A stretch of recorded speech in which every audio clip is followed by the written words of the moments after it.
Welcome to Basic Brewing Radio for Thursday, November 10th. I'm James Spencer. Here at Basic Brewing Radio, we're all about home brewing, making beer at home. Well, this week, the third and final part of our three-part interview with Dave Logsdon of Wyeast. In this section of the interview, we finish up the questions that came in from listeners about yeast, and you'll want to stay tuned after the interview when I read some additional questions to and answers from Dave that came in since we recorded that interview. But first, I have a bit of fun news. A couple of you had asked about Basic Brewing Radio T-shirts. If you'll remember, a BBR T-shirt got Andy and me a free ride from the airport in Denver when we went to the Great American Beer Festival, and that was thanks to listeners Scott and Ronnie from Northwest Arkansas. Now, I can't promise a Basic Brewing Radio T-shirt will get you any freebies, but you might meet fellow listeners when you're out and about, and you'll be helping to spread the word about the show and support it at the same time. So also, I'm toying with the idea that I basically stole from another podcast, by the way, not on brewing, of creating a gallery page with Basic Brewing Radio listeners wearing their shirts and brewing or standing in front of an interesting location or doing something cool, whatever they think is interesting, as long as it's legal and, tasteful, while wearing their T-shirts. So think about that. So you can see the T-shirts on the site, basicbrewingradio.com, and a special thanks to our Basic Brewing Radio T-shirt model, Natalie, and also thanks to Kelly Dodson for helping me to get the shirt page posted. Now, we've got a lot of correspondence this week, so let's get started. Let's look in the mailbag. I want to say howdy to a few folks who wrote in to say hi this week. We heard from Torgny in Sweden, and I hope to goodness I'm getting close to your name pronunciation. And Torgny listens to us at work in Sweden. He says he's a member of the Swedish Homebrew Association, or SHBF, which has about 1,000 members. He says the SHBF recently held the 17th annual Swedish Homebrewing Championship with Dave Logsdon serving as a guest judge, which I think he talked about that on the show. Terry in Kobe, Japan, who listens on his 1-hour train ride to work, says he's been brewing for about 30 years. Terry also says homebrewing is popular among foreigners there in Japan, but relatively unknown among the general Japanese public. He says a law in Japan limits homebrewing to under 1% alcohol. Terry says, needless to say, no one worries much about that law too much. Matthew emailed to say he heard about this podcast from the guys at Craft Beer Radio. He says he hopes to get into homebrewing once he graduates from college in May. We get a lot of listeners through Craft Beer Radio, and I try to send some their way, too. So if you haven't heard it, check out craftbeerradio.com for a great show with Jeff and Greg on the craft beer industry. And they're doing American IPAs this week, so very interesting stuff. After hearing us talk about yeast and oxygen on the show, Rick from Collierville, Tennessee, has a tip on aeration. He says, I just made a kit this afternoon of Sinful Double Chocolate Stout with oatmeal. Well, that sounds good. And aerated the heck out of the wort, he says.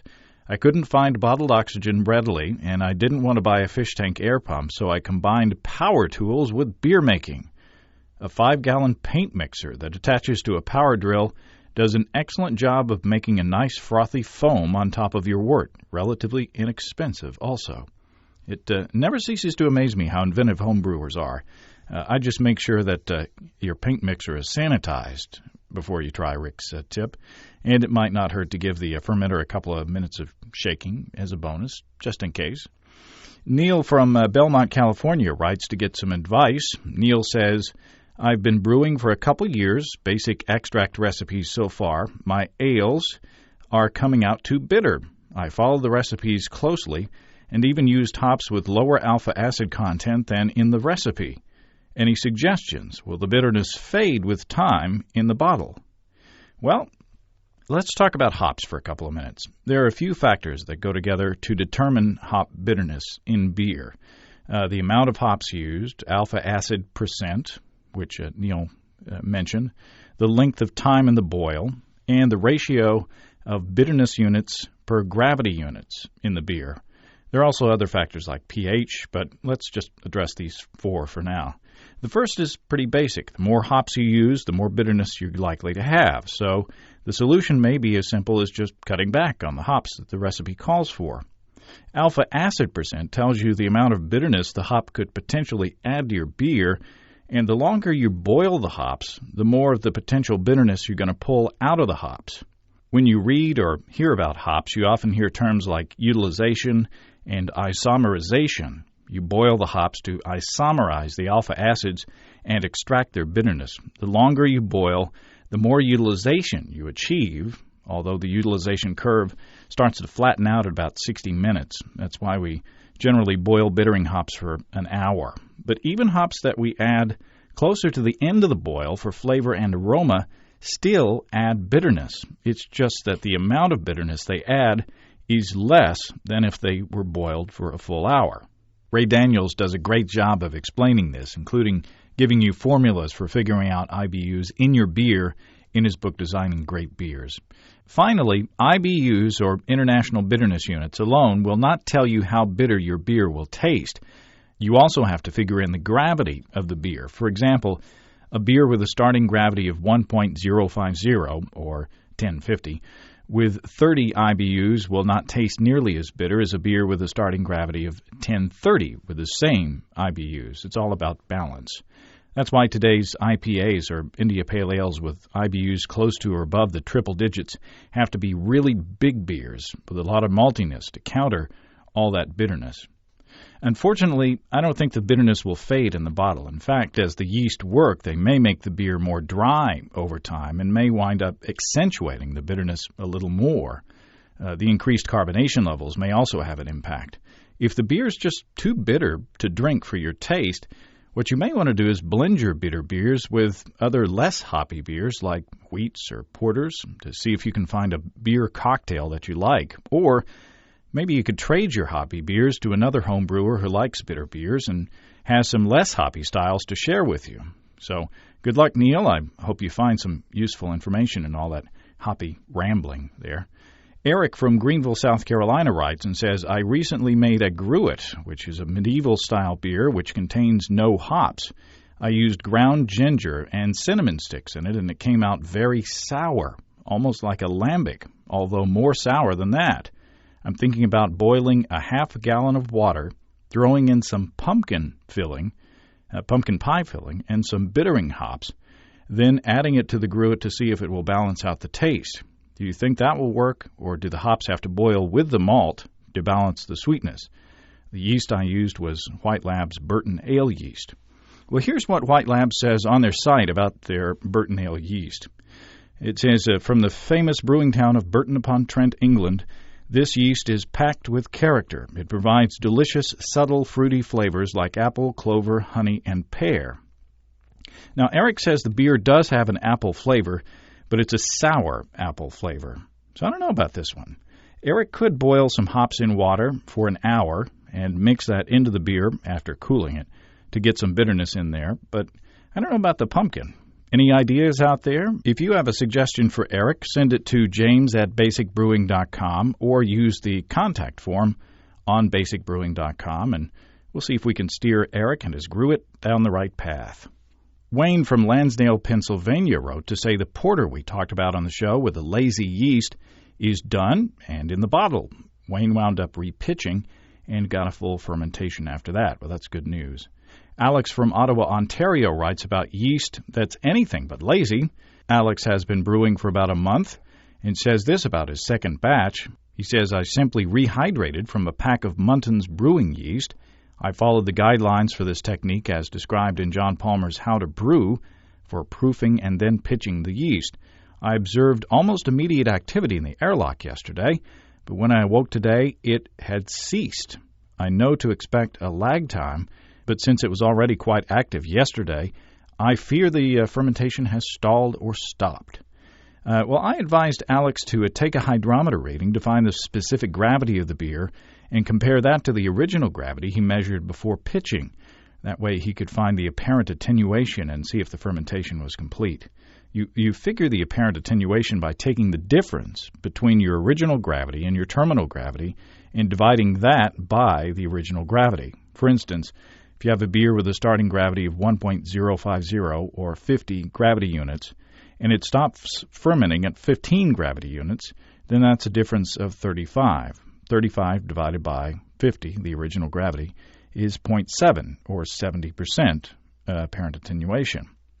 Well, Alex did this and found out that his apparent attenuation was just under 80%. So his fermentation was not stuck, it was complete in under 24 hours.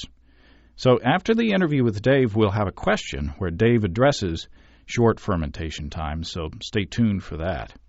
Chuck from New England writes about a fermentation that was even more active than Alex's. Chuck says, "Up here in New England, we surf through the winter, and our homebrews keep us warm after some pretty cold sessions out in the water. I've been homebrewing for over a year now, and last night I finished cooking up my first batch of an Irish stout ingredient kit. This morning I went to check on my precious fermenting brew, only to find the beer bubbling up through the airlock. I figured if I could quickly and carefully transfer the beer from the glass carboy to my larger bucket, I could salvage the beer because it had only been fermenting overnight at this point." He says, "Like an idiot, I pulled the airlock off the top of the glass carboy, and my beloved winter stout came shooting out like a fire hose. Beer was spraying everywhere. My hand could not hold the pressure, and it was too late to stop the bleeding, so I stood and cheered, woohoo, at the realization of a dream come true. I was taking a beer shower." So, so Chuck continues, "After an hour-long cleanup and placing an order for another Irish stout kit, I wanted to ask you and your listeners, what did I do wrong that made the beer bubble up into the airlock?" Well, Chuck, I'm glad you have a good sense of humor about your beer shower ordeal. I've had some airlocks fill up and even blow off the fermenter, but, I've never had a geyser like that. That sounds pretty amazing. I don't know that you did anything wrong. Sometimes due to warm temperatures or certain styles like wheat beers, in my experience, fermentations can become overactive. What you can do to avoid the shower is to get a bigger fermenter, for one thing. My primary carboy holds about 7 gallons. Or you can use a blow-off tube. A blow-off tube is a big tube that fits tightly in the mouth of your carboy and runs into a bucket of water. The water acts as an airlock, and the bucket catches any foam that wants to make a run for freedom during the fermentation. You might try that next time you brew this kit. And finally, we have a question from the kegging show we did with Andy Sparks a few weeks back from Jeff in Brisbane, Australia. Jeff says, "Is there a practical time limit in which you should finish the keg after pulling the first beer? I understand there can be a difficulty with overcarbonation if CO2 is used to push the beer through the system." Now, I forwarded this question to Andy Sparks, our kegging expert, and Andy says, "The trick is to use very little pressure to push the beer down the tap lines. The beer should be fine and will not overcarbonate if you use a very low pressure." Andy says, "I've seen beers start to lose carbonation after sitting for some time with only a little beer left in the keg. What happens is the CO2 will come out of solution until the pressure in the keg rises to a point of equilibrium. So in a keg with lots of headspace, more CO2 will come out of solution to fill the void. By simply topping the keg off with CO2, it will stay fresh and carbonated." Andy continues, "I have never really run into a problem with the keg overcarbonating by leaving it under pressure. I usually don't leave my kegs hooked up all the time. I only hook them to the CO2 for a short time to get the pressure up just enough to push the beer out of the keg." And Andy concludes, "Also, my biggest problem with the kegged beer is that it never lasts long enough." And I can testify to Andy's skill as a brewer, so I can understand that the kegs would tend to go pretty quickly there. So, a lot of mail this time. I think that's great. We're getting to the point, though, where we won't have time to read everything on the show, but I do make a point to answer every email that I get. So, if you don't hear from me and you use the online form, like I think it was Neil that I tried to respond to this time, and I got it bounced back. If you use the online form and you haven't heard from me, you might have entered your email address incorrectly on the page, so be careful when you do that. Now, we move on to more listener questions, but Dave Logsdon from Wyeast gets to answer them, and they're all about yeast. Now, Chris from Evansville, Indiana, writes in to say, "I just wanted a little info on yeast starters and how to make the best one. I've heard of people adding DME, sugar, yeast nutrient, yeast energizer, etc. I've also heard you should shake them often and or add bottled oxygen to them. There seems to be a lot of variables here, and would like to know what the manufacturer recommends. I've used the XL Smacks twice now with no starter and have no trouble. Little endorsement there from Chris. Just wanted to know if there is a better way, always looking for improvement in my beginning brewing processes. Well, that's a good question that Chris brings up. A couple of good points he makes.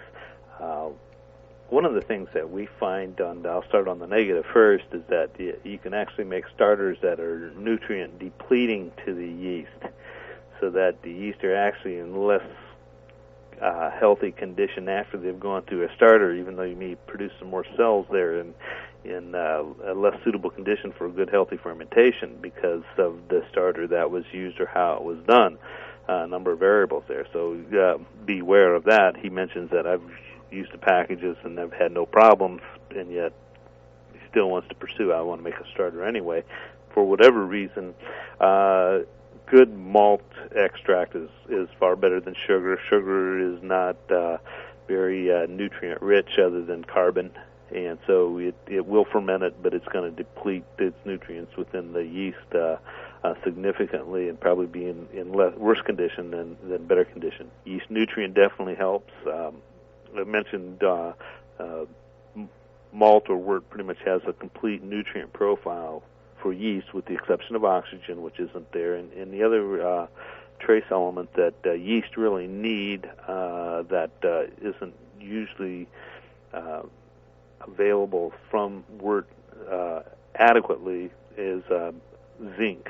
Zinc is a metal that yeast need in order to reproduce and maintains better fermentation characteristics and viability by that addition of zinc. That's very important. The nutrient that we make has zinc in the appropriate levels, along with some other trace elements, including manganese, which zinc utilization also requires.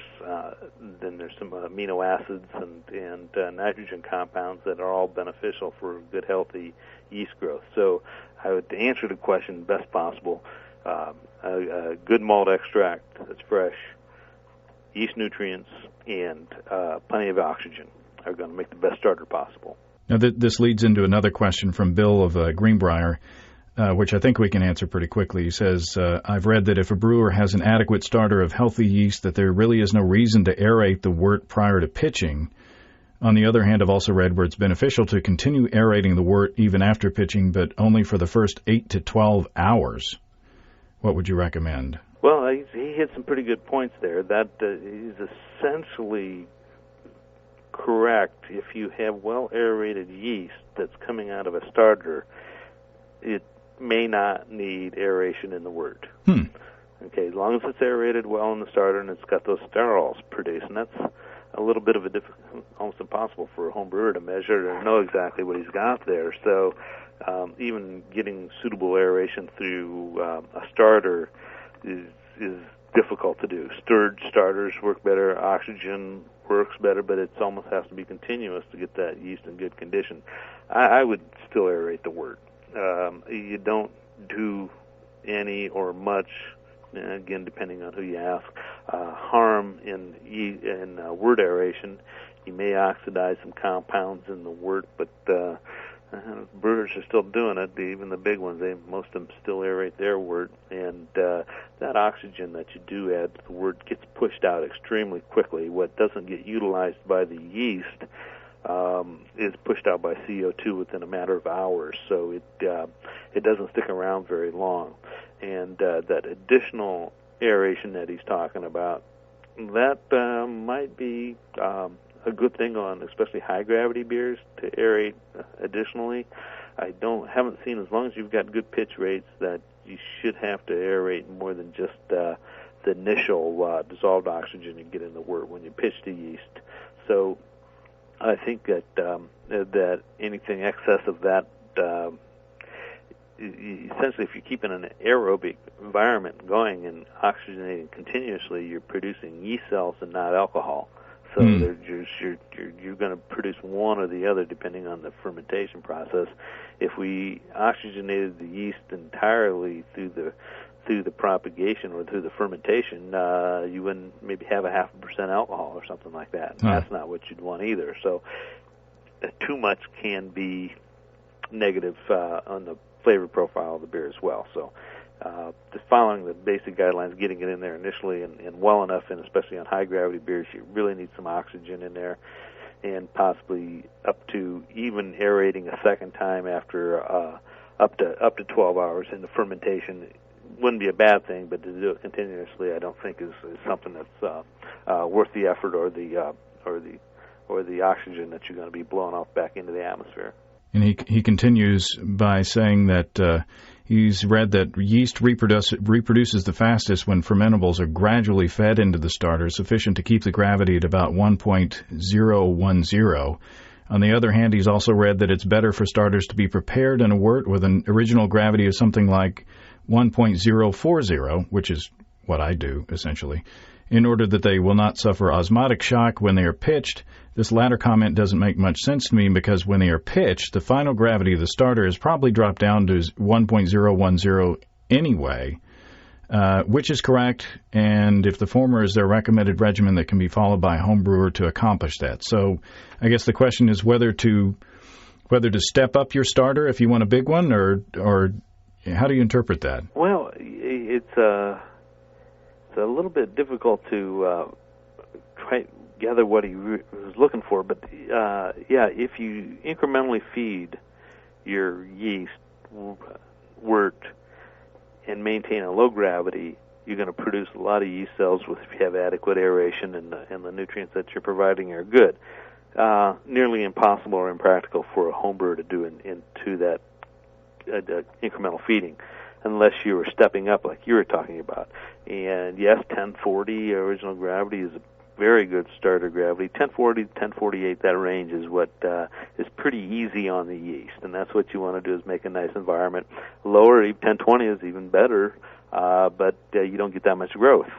So to make it practical and effective and in a good environment, starting with 1040. Now, if I were to do this, I would start with a 1040 original gravity, and I would aerate it well and maybe stir it and let it grow overnight, 1 to 2 days maybe at most, and then I would take that and pitch that into another volume up to maybe 5 times as much as I started with. So if I started out with a pint, I might go with 5 pints on the second step, or at least up in a maybe 2-3 times minimum increase in volume, and do it on a ongoing basis, like I said, 1 to 2 days, so that we were keeping that in the active growth phase through that rise, and at the same time keeping the gravity moderate. What we're trying to stay away from is, Bill doesn't mention it here directly, but we don't want to put it in a 1080 gravity to get a lot of yeast growth, because that's where that osmotic pressure is difficult for the yeast to take up those nutrients and have a healthy fermentation. So contrary to some myths that are out there, even if you're making a high-gravity beer, you don't acclimate the yeast in high-gravity starters, because you're really doing an adverse effect. Instead of acclimating them, you're just making them stressed from the beginning, and they're not going to grow as well, especially by the time they get dumped back into another high-gravity wort as well. So keeping the gravity moderate is the best, and I think he hits on that. And if you keeping that 1040, 1048 range when you make your starter, and give it a couple of days, and either pitch from there or step it up further along the way of getting a higher cell count for either bigger batches of beer or higher gravity beers, you'll be right on track and getting the results you want. Well, there you go. Russ from Bainbridge Island, Washington. I think we've already answered his question. He talks about how to harvest and store yeast from a previous batch, and I think we mentioned that. How long can it be stored? What's recommended?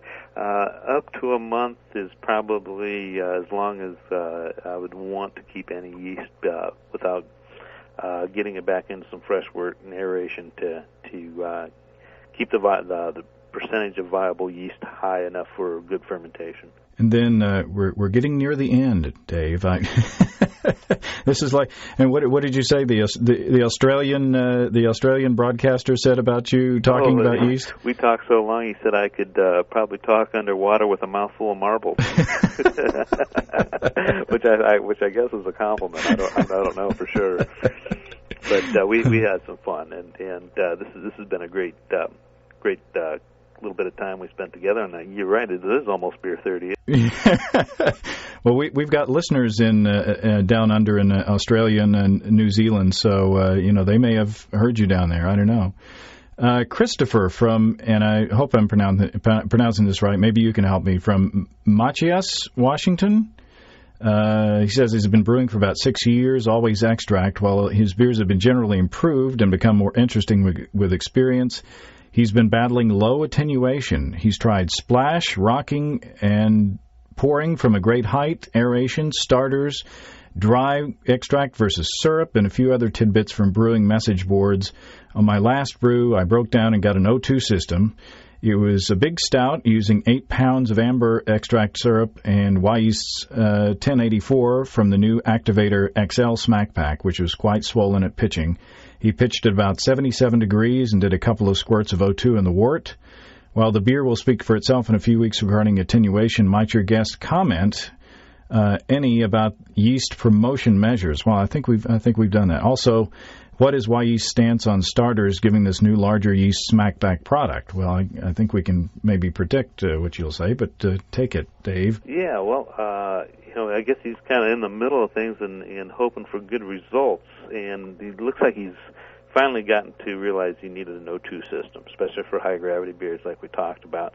That rocking and pouring from a great height doesn't really get too much dissolved oxygen into the wort, and that's probably where most of his issues have been. It may have been a combination of cell counts or how much he's actually been pitching, and more likely the biggest factor being the lack of aeration. So now he's got O2 in the wort, but I was taken back a little bit when he said he did a couple of squirts of O2 into the wort.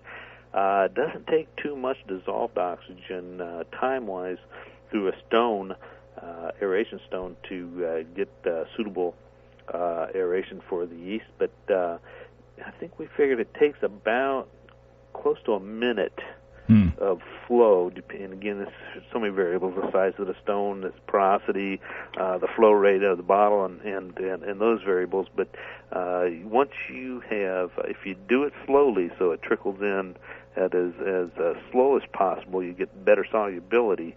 And the issue that brewers come up against is that now it's foaming up so much it's all coming out the top of my fermenter, and I've got a bigger mess and risking contamination. So you want to try to avoid that as well. So putting in slowly and for about a total of about a minute of slow aeration into 5 gallons probably is going to get as much oxygen dissolved as is possible. So as long as he did enough on that, he should end up with a good fermentation on this beer. I hope he lets us know how things do go with it, and if it did improve his overall profile. But then he also goes on and asks about, do we even make a starter? Well, I'd say, and I know that I got my guys here, I think maybe we're just lazy, but because we got easy access to yeast, but we just take the activators and smack them and pitch them when we do our test brews here, just because it's so easy to do. And for home, there's always that variable between convenience and cost and interest in the hobby. And I think everybody has to take their own steps and approach based on what they're really out to get. If you want convenience and good beer, you don't need to make a starter if you use enough yeast and aerate well. And if you want to save a little bit and repitch or make a starter and get a little more volume for making 10 gallons instead of 5, for example, that certainly is an option. And like I say, we help people out when they've got questions and issues like that, and we'll try to resolve them for them so that we keep them on the right track. Now, one thing about starters that we hadn't addressed, we had a sanitation or a sanitization show recently, and one piece of advice that we said was in order to help avoid infection in your beer, one way you can do that is to make sure that your fermentation gets going quickly and is healthy, so that the yeast out-contaminates the other bad bugs in the beer. Along with having good sanitation or sanitization, making a starter or pitching with an adequate amount of yeast to begin with is a good way to make sure that you don't have an infection in your beer. Is that accurate advice? Well, it can be, as long as you don't contaminate the starter, because bacteria grow very fastidiously compared to the way yeast will grow. So that can be an issue.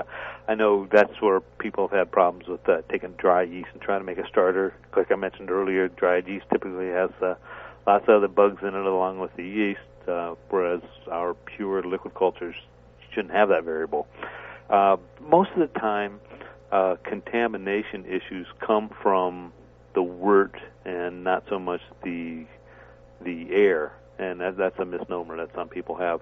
As long as you got good, stable wort that it's been boiled adequately and cooled without contaminating it, then that's where you don't have that competition of contaminating organisms.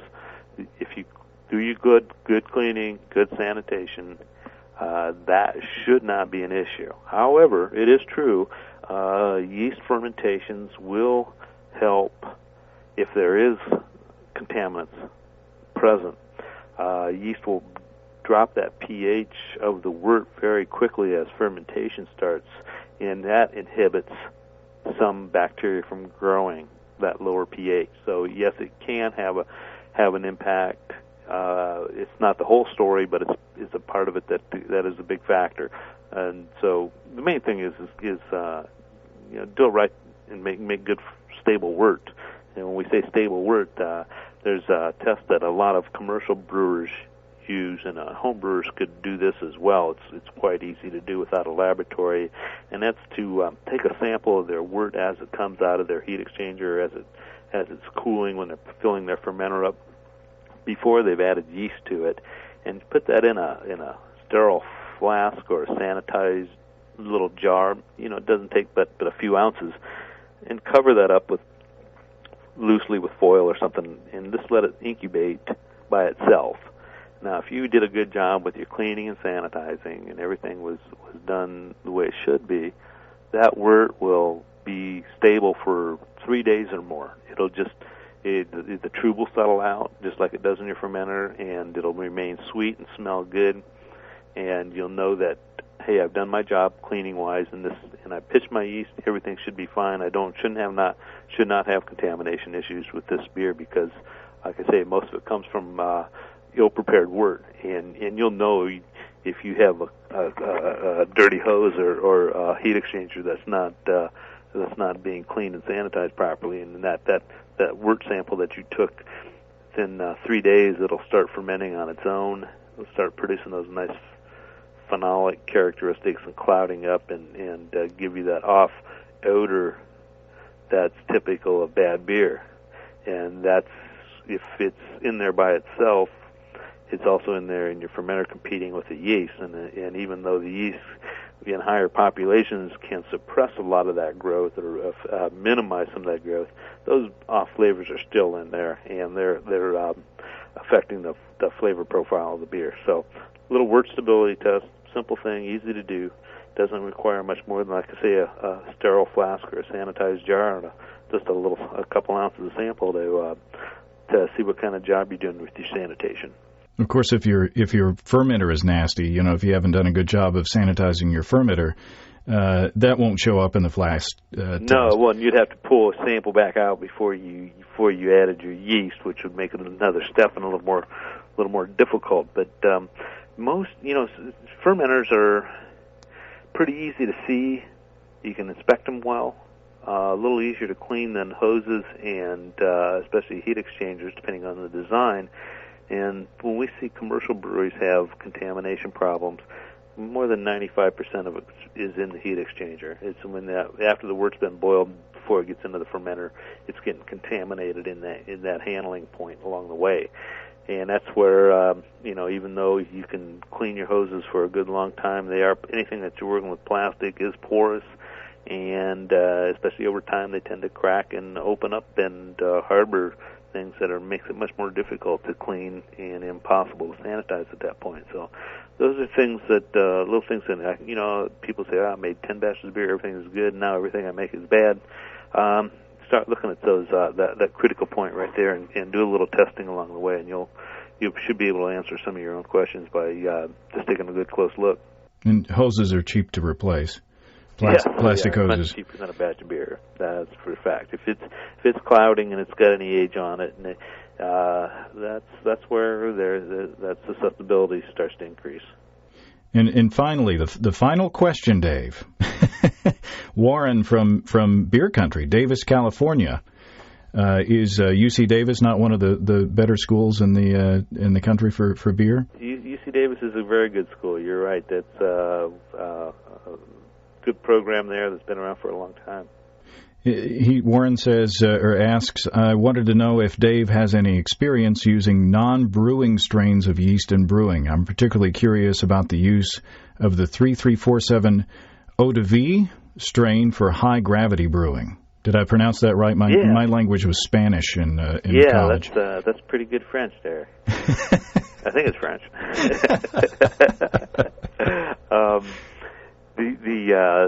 That strain, the 3347, is a very clean, neutral profile, and I've known a number of brewers that have used it in making high-gravity beers, and have appreciated the fact that it doesn't produce a lot of esters and other phenolic compounds like Belgian or even Champagne yeast can do. So that is a good option. And I know there was a question earlier, I think we may have skipped over it, about any other good, clean yeast that ferment well even at relatively warm temperatures.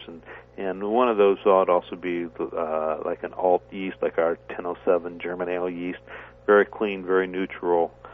Even at slightly warmer temperatures or higher gravities, it doesn't produce a lot of fruitiness that the British type yeast in particular produce during their fermentation. So that's an option there. The Eau-de-Vie works especially well with fruit sugars, probably a little bit better than even with malt sugars, and a lot of brewers that make sizers or other beers with fruit additives and high gravity find that to work particularly well. Now, this is typically a wine yeast, or this was a distilling yeast. Is where we found it at, and if it's in optimum conditions, it'll produce up to 25% alcohol. Everything being in good shape, but it's primary. Instead of fermenting maltose as effectively, it's a very effective fructose fermenter as well. So it's got a good alcohol tolerance, and again, if it's got a good nutrient base and combination of sugars, it's very, very effective.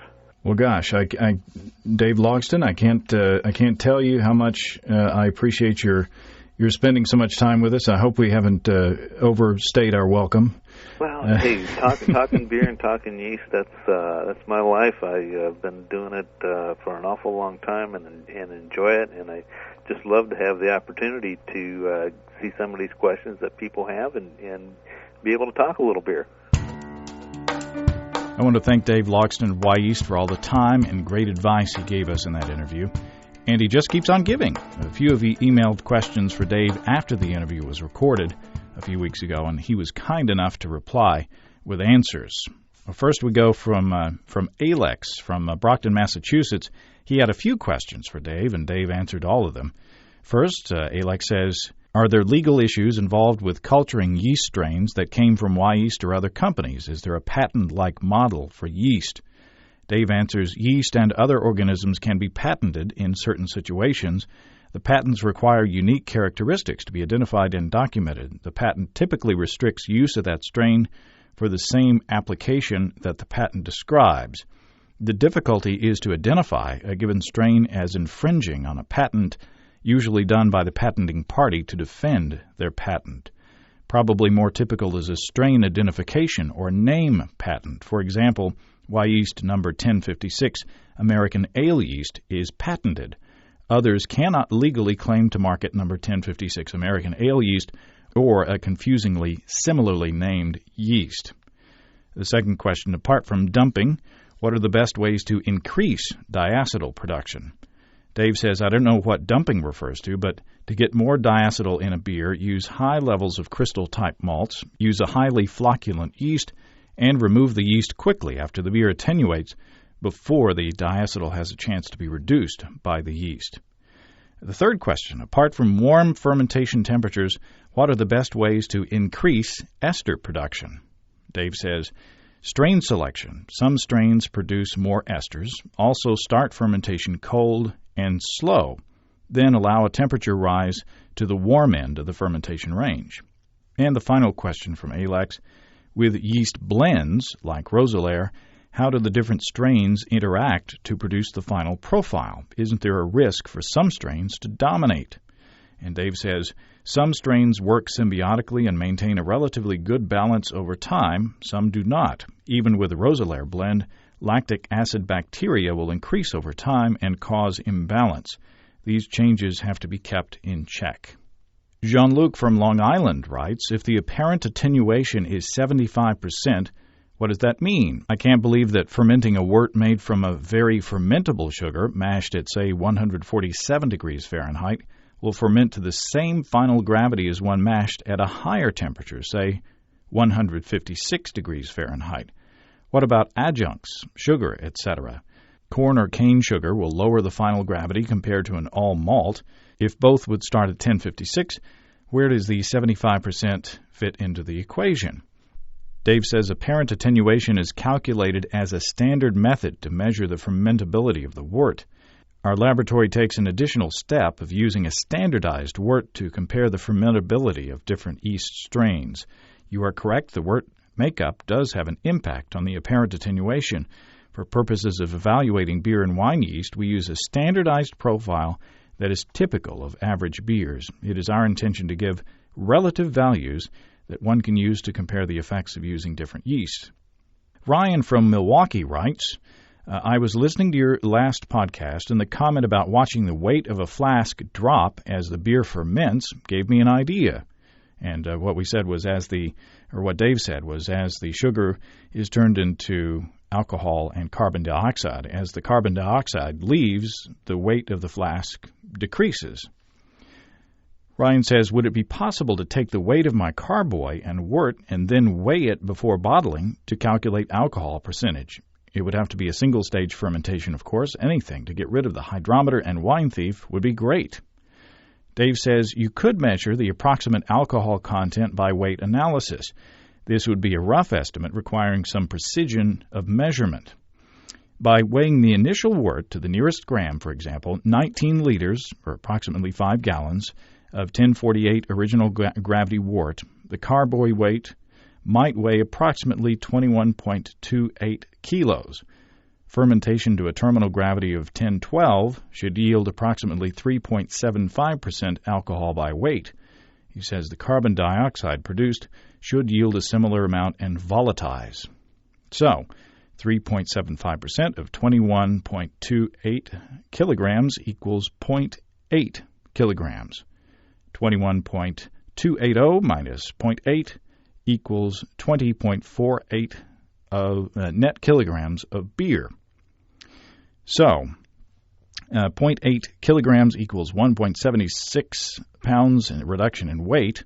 In theory, then, once the weight of the carboy was reduced by that amount, terminal gravity should be achieved. And Dave finishes, please note variations in the brewing process and ingredients could affect your results. Wow. For me, I'm sticking with the hydrometer. That's a lot of math. Ryan, you could invest in a refractometer, which is a little expensive, but I hear is easier to use than a hydrometer and only uses just a smidge beer or wort to test. So look into refractometers and see what you think about those. And finally, Lou from New Jersey writes, is pitching a double dose of yeast an effective strategy? A double dose of yeast an effective strategy for making a batch in less time? Is there any harm other than wasting yeast in using double dose? And Dave says, pitching higher volumes of yeast will have an impact on the flavor profile and typically will affect the rate of fermentation. As cell counts increase, the cell doubling decreases. This results in a lower aromatic profile of the finished beer. In some cases, this may be desirable. Lager beers are often pitched at 1.5 times higher than ales to produce a cleaner profile. Wheat beers are often pitched at half the rate of ales to produce more esters and aromatic compounds. If a high enough pitch rate is used, a beer could ferment out in 24 hours or less, like the batch that we talked about before, but the flavor is dry, thin, sharp, and lacking much desirable substance. So there you go. Wow. Now that's a show full of information. Once again, thanks to everybody for writing in, and especially thanks to Dave Logsdon from Wyeast. Well, next week we visit with our friend Bob Hansen from Breese Malt and Ingredients Company as he gives us tips on making the most out of an extract brew. Then the following week we start our chat with author John Palmer about all-grain brewing. If you have brewing questions, show suggestions, or just want to say hey, write to james@basicbrewing.com or just fill out the contact form on basicbrewing.com. Don't forget to tell us where you're from. And if you're wanting to get into home brewing, while you're on our site, you can check out our DVD, Basic Brewing, Introduction to Extract Home Brewing. We'll walk you through the process step by step. And you can see listening to the fine folks across the country who sell our DVD. And if there isn't a vendor in your area, you can order it online. Well, that's all until next week. Until then, thanks for listening. I'm James Spencer. Production help for Basic Brewing Radio and our website is provided by Kelly Dodson. Basic Brewing Radio is a production of Active Voicing. We'll talk to you next time. So long.